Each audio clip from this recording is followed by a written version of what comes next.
ဟုတ်ကဲ့အားလုံးပဲမင်္ဂလာပါဆရာမရှင်နဲ့ညံဘက်နယ်ယူကအောင့်နေလို့ပါရှင်တဲ့ဓာတ်မရိုက်တော့လေတဲ့အယူကကောင်းတယ်လို့ပြောပါလေတဲ့ညာဘက်နယ်ယူကအောင့်နေတယ်နော်တလားကျော်လောက်ကတော့အမြင့်ပေါ်ကနေပြုတ်ကြပြီတင်ရအနေငယ်ရရှိထားတာပါရှင်ဆိုလို့အယူလဲကောင်းတယ်သူကလေပုံမှန်ဆိုလို့ရှိရင်ဓာတ်မှန်ထဲမှာမပေါ်တတ်ဘူးပေါ့နော်ဓာတ်မှန်ထဲမှာမပေါ်တဲ့ဟာကဘယ်လိုမျိုးဖြစ်မလဲဆိုအယိုးအပ်သွားတာနော်ဆမရဲ့လူနာအတွေ့အကြုံကပြောမယ်ဆိုရင်ဒါကနေယိုးလေးတွေကအပ်သွားတာရှင်နေယိုးလေးတွေအပ်သွားတော့ကိုကလေ sensation ပေါ့နော်လူနာရဲ့ခံစားမှုပိုင်းမှာသူဒီနေရထိုင်ရအဆင်မပြေဘူးအသက်ရှူသွင်းတယ်ရှူထုတ်တယ်အသက်ရှူသွင်းရှူထုတ်လိုက်တိုင်းသူကလေဒီနေယိုးအပ်နေတဲ့နေရာလေးတွေကနာတာပေါ့ကွယ်နာတယ်အောင့်တယ်နော်သူကလေဟိုအယိုးကျိုးတယ်ဆိုတာကဓာတ်မှန်ထဲမှာကျတော့နေယိုးကလေသိပ်ပြီးတော့ကျိုးမှန်းမတိတာဘူးdeformity ပေါ့နော်အယိုးပုံစံကြီးပြတ်သွားတာမဟုတ်ဘူးကွယ်အယိုးအပ်တယ်ဆိုတာကအက်ကြောင်းရာလေးထင်သွားတယ်ဆိုတာကလေ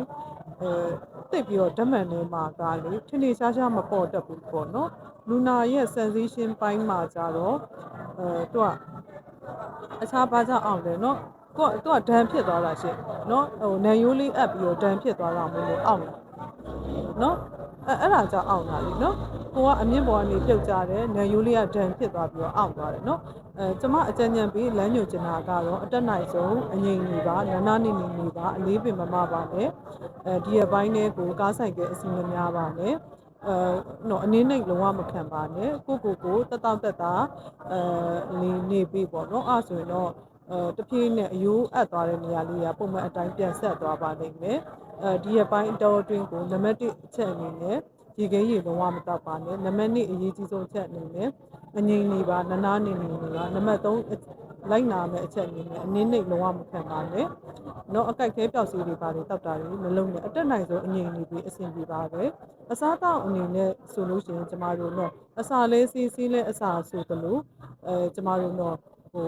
ရိုးပါဝါစားလို့ရတယ်ပဇွန်စိတ်အသေးလေးတွေတော့ချက်စားတာတို့အယိုးပါဝါစားလို့ရတယ်ငါဥက်ကက်ကလေးတွေချက်စားတာတို့တနေ့ကိုအနည်းဆုံးကြက်ဥနှလုံး3လုံးလောက်ပေါ့နော်ပြုတ်ပြီးတော့စားပေးတာတို့နော်အယိုးအတွက်ကောအားဖြည့်ပေးပြီးတော့နော်ကယ်လ်ဆီယမ်တက်လည်းအပြည့်အဝရမယ်ကျမတို့တော့ပရိုတင်းတက်လည်းအပြည့်အဝရမယ်ငါးဦးကက်ကလေးတွေပဇွန်စိတ်အသေးလေးတွေအဲ့လိုမျိုးတွေမကြခင်ကချက်စားပြီးပါနော်အားဆိုရင်တော့အစီအပြေတက်တာသွားပါလိမ့်မယ်ဟုတ်ကဲ့ပါတိစနာရှင်လည်းမှတ်ထားခဲ့ပြီးပါကျမအပြည့်စည်းကလူနာအားတဲ့အချိန်တိုင်းဝင်ပြီးဖြည့်ပေးထားပါမယ်ဟုတ်ကဲ့ပါချစ်ရမိတ်ဆွေများအားလုံးအနာရောဂါကင်းရှင်းပြီးကျန်းမာပျော်ရွှင်ကြပါစေရှင်